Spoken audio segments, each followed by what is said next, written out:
Hello mga kaibigan, magandang araw po sa atin lahat. Ngayon po gagawa po ako ng banana chocolate muffins. Kaya ito po ang recipe ko ngayon.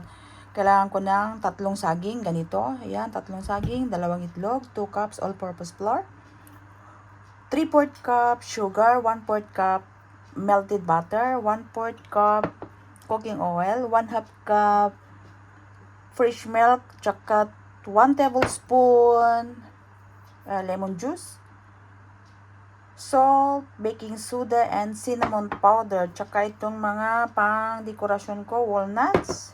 Siyempre, yung chocolate chips natin. Tsaka baking powder. Tsaka vanilla powder. Gagawa na po tayo ng buttermilk, ha. Ito. 1 tablespoon lemon juice. Pag wala pong lemon juice, vinegar. 1 tablespoon vinegar. Gawa lang tayo ng buttermilk. Yan. Yan, nagbuo-buo na. Set aside lang po natin.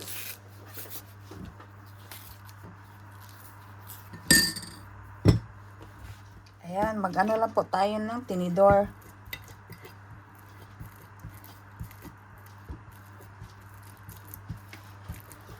Pwede rin yun yung i-gad-gad.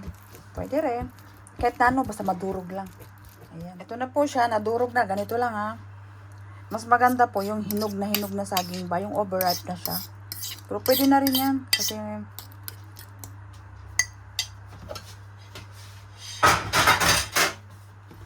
lagay ko na po yung egg natin. 2 egg, tsaka sugar natin. Bali, 1/4 na brown sugar, tsaka white sugar. Ilagay ko na po itong butter natin na 1/4. Tsaka yung cooking oil natin na 1/4 din. 1/4 cup, 1/4 cup. Ilagay ko na po itong ano natin, buttermilk. Ayan. Nagbuo-buo na siya. I-mix ko na po itong cinnamon powder, salt, tsaka baking soda natin. Tsaka yung ano natin, yung baking powder. Baking powder na 15 grams. Tsaka vanilla powder natin, vanilla powder. Kung wala, liquid.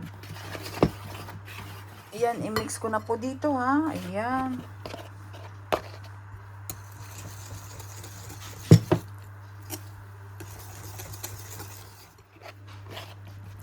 Lagay ko na lahat yung 2 cups.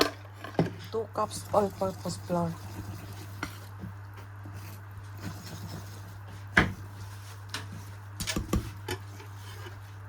Ayan, maglagay na po ako ng ito yung chocolate na ganito. Mayroon din akong ganito, ayan.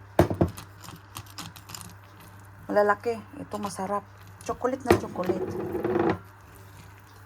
Tapos maglagay ako ng maliliit. Ayan. Tapos magtira ako para sa ibabaw. Ayan, dito ko po siya ilagay. Ayan siya, oh. Paper liner natin. Kaya ano na po tayo. Maglagay na po tayo.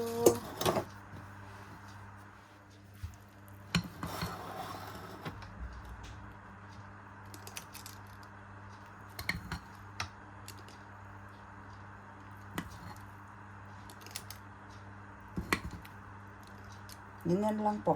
Ayan lang siya. Na po siya. Oh. Ayan na. 12 muffins ang nagawa natin. Ngayon, maglagay po tayo ng ganito lang. Ayan siya. Lagay po ako nito brown sugar. Ayan lang.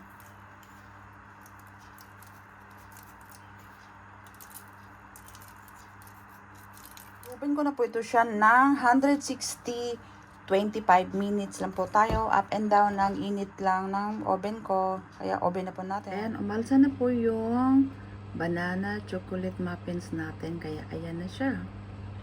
Oh, yung sarap. Umalsa na.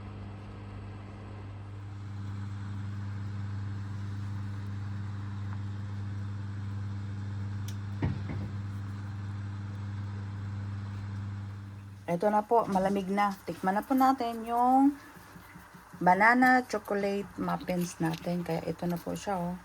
Ayan. Lambot niya, oh. Wow. Sus, ginuo ko, lambot, oh. Etong banana. Tingnan nyo. Wow, chocolate. Daming chocolate. Kaya tikman na po natin.